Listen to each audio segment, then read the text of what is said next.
أعوذ بالله من الشيطان الرجيم بسم الله الرحمن الرحيم وصلي وسلم وبارك على سيدنا ومولانا محمد وعلى آله وأصحابه والحمد لله رب العالمين ربي زدنا علما وعملا وأدبا وفهما. السلام عليكم ورحمة الله تعالى وبركاته. الحمد لله ثم الحمد لله. Inch'Allah ta'ala, on va avant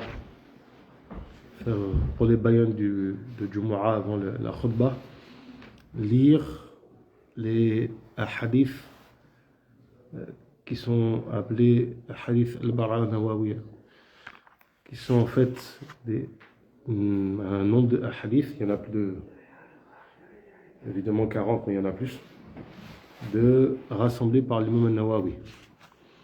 Pour un petit peu présenter la chose, il faut comprendre qu'il y a une tradition chez les savants du hadith qui est de faire des compilations de 40 hadiths, entre 40 et 42. Cela vient d'un hadith qui est dit da'if jiddan, qui est très faible. Man hafidha ala ummati 40 hadithan min amri diniya ba'athahu Allah ta'ala yawm al-qiyamati fi zumratil fuqaha'i wal ulama. C'est-à-dire que celui qui al-hifz, c'est préserve. Dit c'est dans le sens soit de préserver, dans le sens de mémorisation, mais ici aussi dans le sens de la compilation évidemment. 40 hadiths qui concernent en fait la religion sera ressuscité le jour de Yom Qiyamah avec le groupe des fuqaha, des gens qui ont une compréhension bien fine de la religion, et les ulama.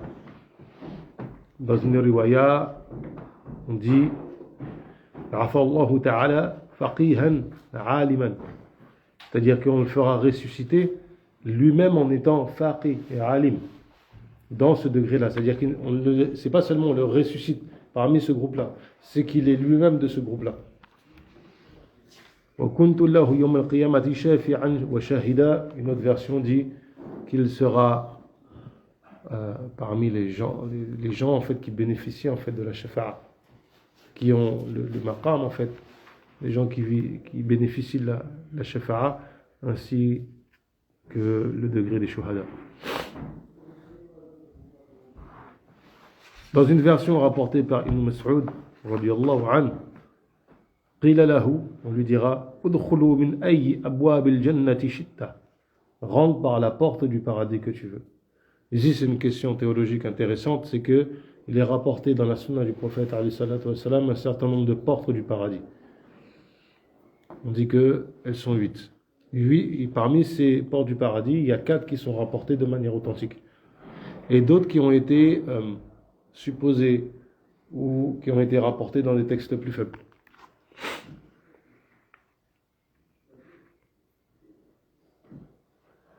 Ce qui est intéressant à savoir, c'est que effectivement, on a divergé, mais il y a une chose, c'est qu'il y a plusieurs riwayas de ce hadith. Donc certains, en fait, ont dit que le hadith est renforcé, parce qu'il y a un principe dans la science du hadith qui dit que lorsqu'il y a plusieurs riwayas,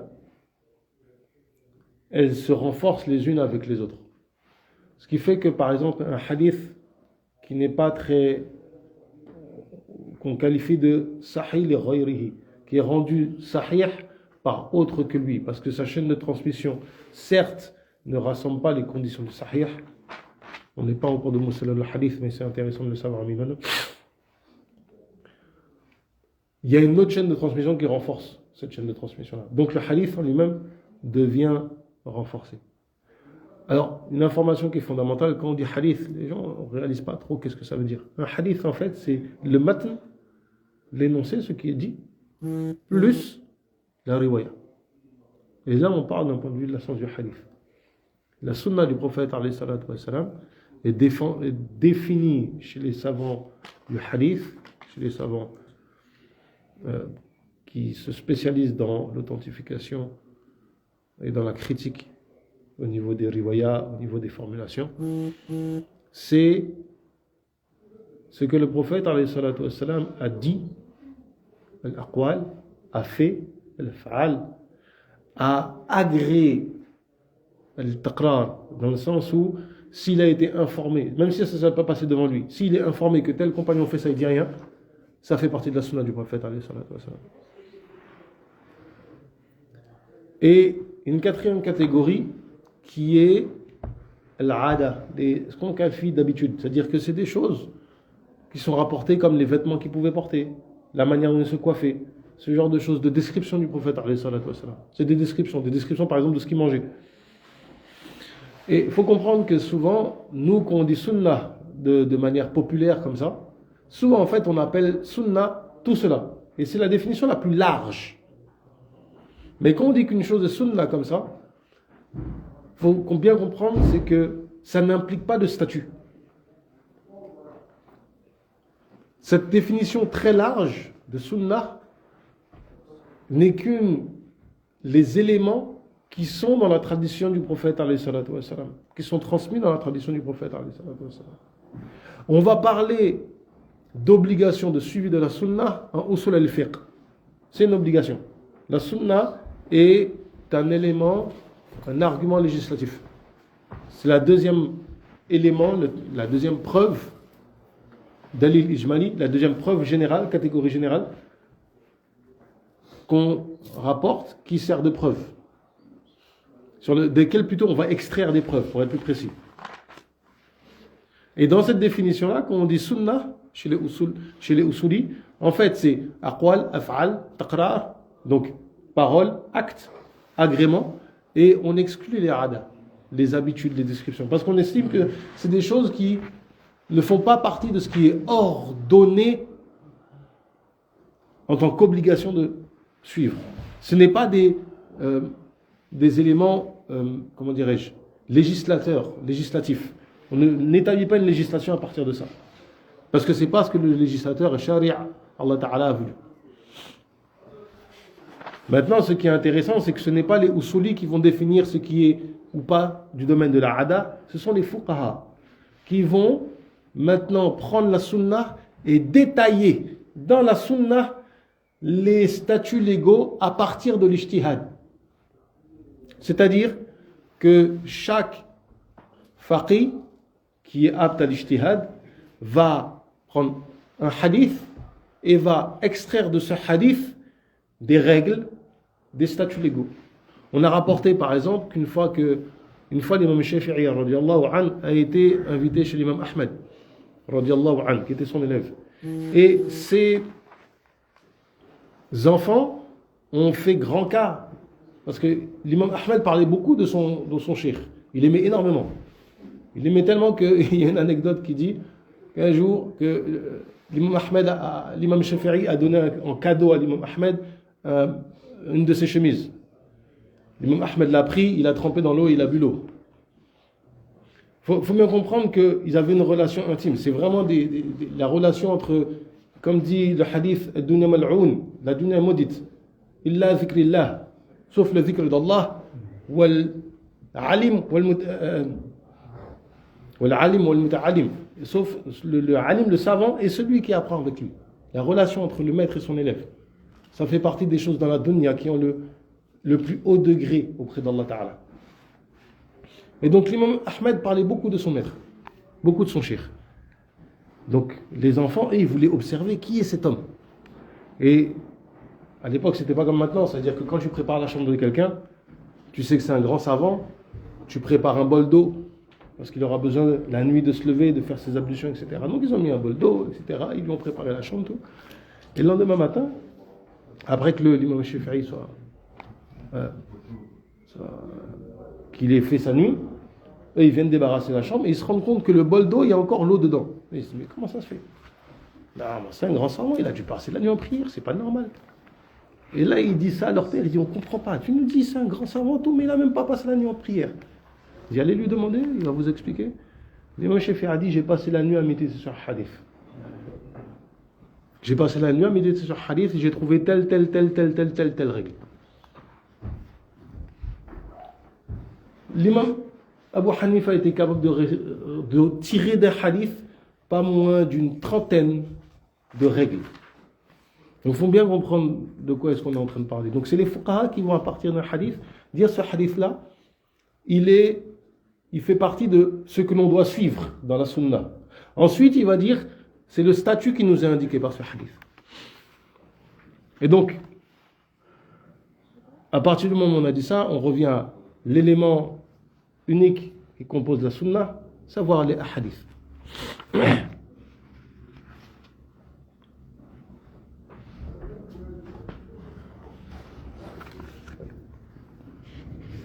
Donc, l'imam al-Nawawi, radiyallahu anhu, fait partie des savants très importants de cette communauté. Pour avoir une idée, le Muhiddin, c'était son surnom, Abu Zakaria.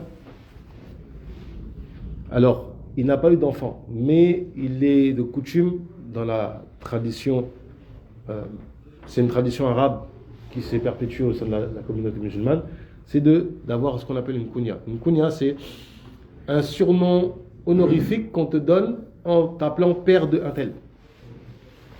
Et il y a des prénoms qui ont en eux-mêmes une kunya. Et l'imam al-Nawawi s'appelait Yahya. Et donc en référence à Sayyidina Yahya alayhi salam, on dit Abu Zakaria. Ibn Sharaf al-Nawawi. Nawawi, c'est sa ville.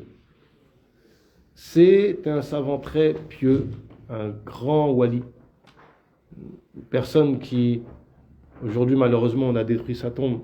Mais lorsqu'on voyait son maqam avant la destruction, parce que vous savez qu'en fait, Nawa se trouve en Syrie, il y avait un arbre qui avait poussé de sa tombe, quelque chose d'incroyable, d'extraordinaire. Et ça, c'est souvent des signes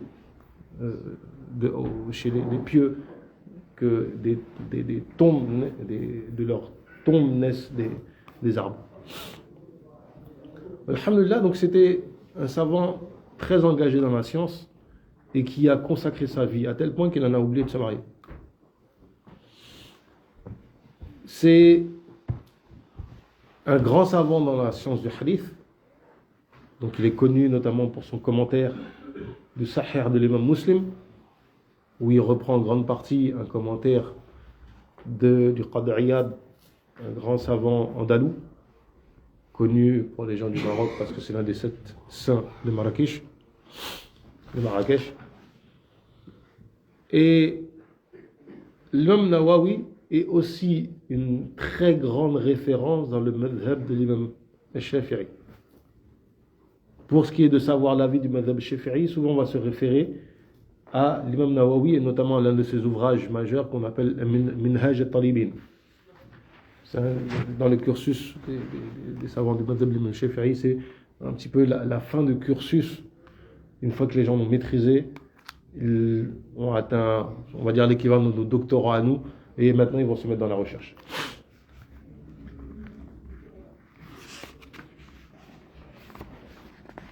Donc, il a voulu, avec cette compilation de hadiths, en fait, rassembler des hadiths qui englobent ou qui concernent des choses fondamentales dans la religion, qui vont toucher à plusieurs aspects de plusieurs chapitres des questions de la religion.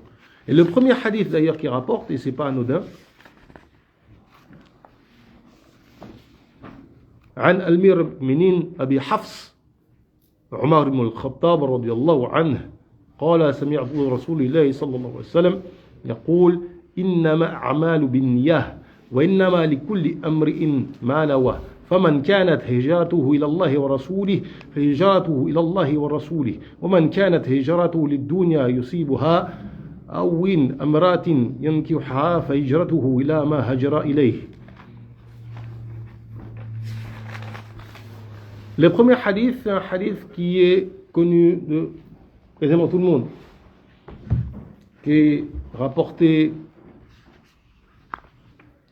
dans les deux sahih, celui de l'imam Bukhari et celui de l'imam Muslim,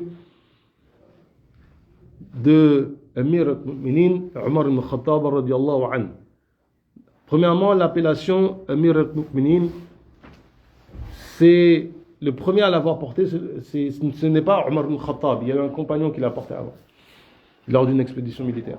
Mais l'appellation en tant que Khalif, c'est Omar ibn Khattab. Pourquoi est-ce qu'on l'a appelé comme ça? Parce qu'en fait, Sidina Abu Bakr, radiallahu anhu, est le premier Khalif. Ça, tout le monde le sait. Et on le qualifiait de Khalif Rasulullah sallallahu alayhi wa sallam, tout simplement. Parce que Khalif, c'est celui qui vient après. Donc c'est le successeur. Et on n'allait pas dire Khalifatu Rasul, ça devenait compliqué.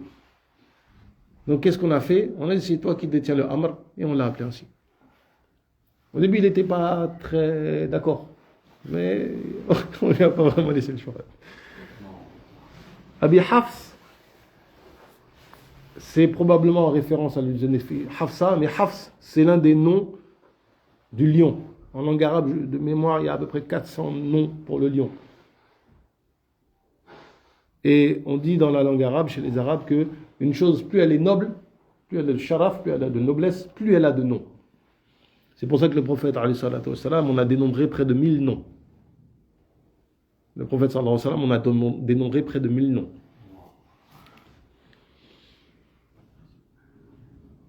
Donc, il a dit, j'ai entendu de la part du prophète, sallallahu alayhi wa sallam, que tout a'mal, tout acte est fait et par son intention. Toute action est définie et récompensée par son intention.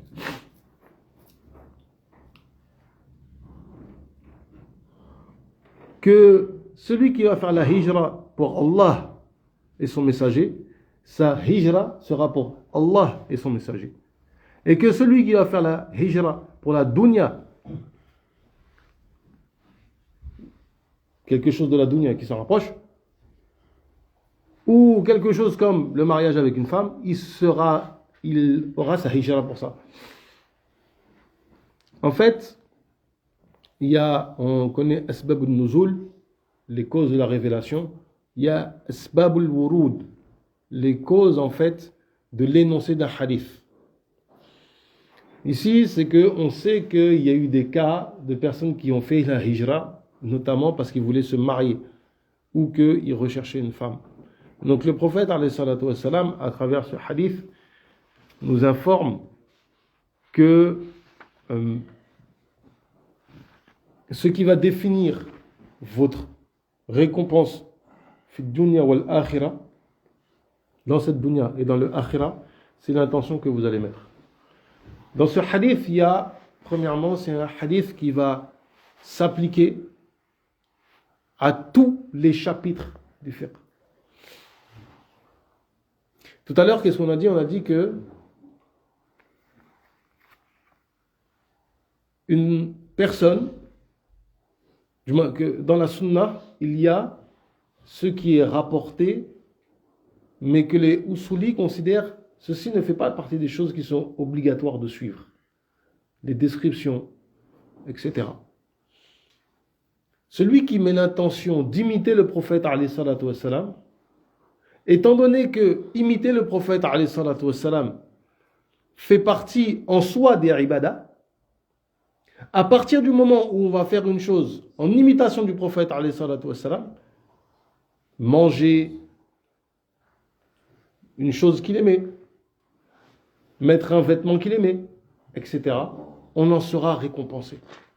L'exemple le plus parlant de ça, c'est Abdullah ibn Umar ibn Khattab radiyallahu anhu, qui était célèbre pour ça. À tel point que qu'on dit que si on informait que le prophète sallallahu alayhi wa sallam c'était lors d'un voyage, s'était arrêté là, ses pieds les avaient mis là, il avait prié là comme ça, il allait faire exactement la même chose. S'il était informé que le pied du prophète alayhi salatu wa sallam s'était posé à un endroit, il se posait. Jusqu'à on pensait qu'il allait devenir fou. Quand on parle d'imitation du prophète alayhi salatu wa sallam, il y a des choses qui ne sont pas ordonnées, mais si on le fait avec cette intention-là, on est récompensé.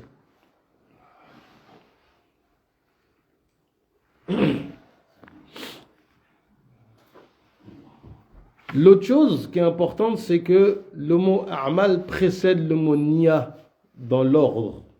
Il faut savoir que la parole du prophète, alayhi salatu wassalam, à l'image du Coran, ne doit pas être pris à la légère. S'il dit une chose dans un ordre, c'est que ça a une importance. S'il dit une chose d'une manière, c'est que ça a une importance. Un mot, ce qu'on peut extraire comme sagesse, c'est extraordinairement profus.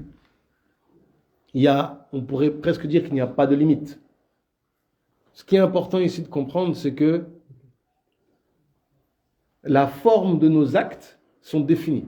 On ne peut pas se permettre un matin de dire, bon ben, je me lève, je fais salat subh, je fais 3 raka'a. Là, ton acte ne sera pas accepté. Parce qu'il n'est pas conforme à ce qui a été établi. Ton acte doit être conforme. Ta niya doit être conforme, dans le sens où tu dois tourner ton cœur vers Allah Ta'ala lorsque tu veux œuvrer. Et ça, c'est indiscutable. Mais que ça soit la niya ou que ça soit les amal, en fait, il y a une définition. Il y a des choses qui sont déterminées. Si quelqu'un veut se marier, il y a des intentions qui sont définies comme étant les wajhillah, c'est-à-dire que la charia nous dit, pour que tu fasses cet acte pour Allah Ta'ala, il faut que tu le fasses selon cette intention-là. Prenons un exemple, la science, al-ilm. De prime abord, comme ça, étudier la science, c'est forcément quelque chose de bon. En réalité, il y a 4 intentions qui sont bonnes. En dehors de ces 4 intentions-là, quelqu'un peut tomber dans l'égarement. Premièrement, sortir justement de l'égarement, parce que l'ignorance est une forme d'égarement. Ghayril maghdubi alayhim waladdallin. An-Nasara. Pourquoi An-Nasara? Parce qu'ils n'ont pas de ilm. Quand vous parlez avec eux, vous leur parlez oui, mais il faut que ton adoration ait un sens, elle soit construite. Là. Non, ça suffit, je prie. C'est pas structuré. Vous allez parler avec un canoniste, vous dire, mais comment vous organisez la société? Il n'a pas de réponse.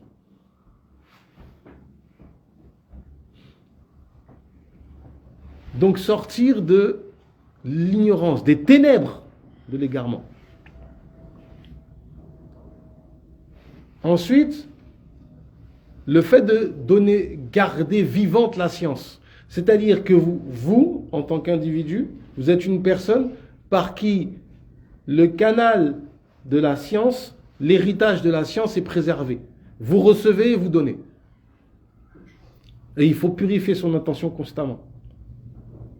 Ne pas croire qu'on est quelqu'un. Non, tu es juste un outil dans le grand plan d'Allah Ta'ala de préserver l'héritage, préserver le savoir. Troisième intention,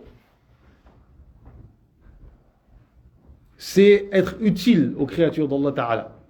On a rapporté que le Cheikh Abd al-Qadir al-Jilani, radiyallahu anhu, a quitté sa province du Jilan pour aller étudier à Bagdad, parce qu'en fait, dans sa province, il n'y a personne qui avait la science et qui pouvait la transmettre. Donc il a voulu aller apprendre pour revenir chez lui, pour ensuite enseigner.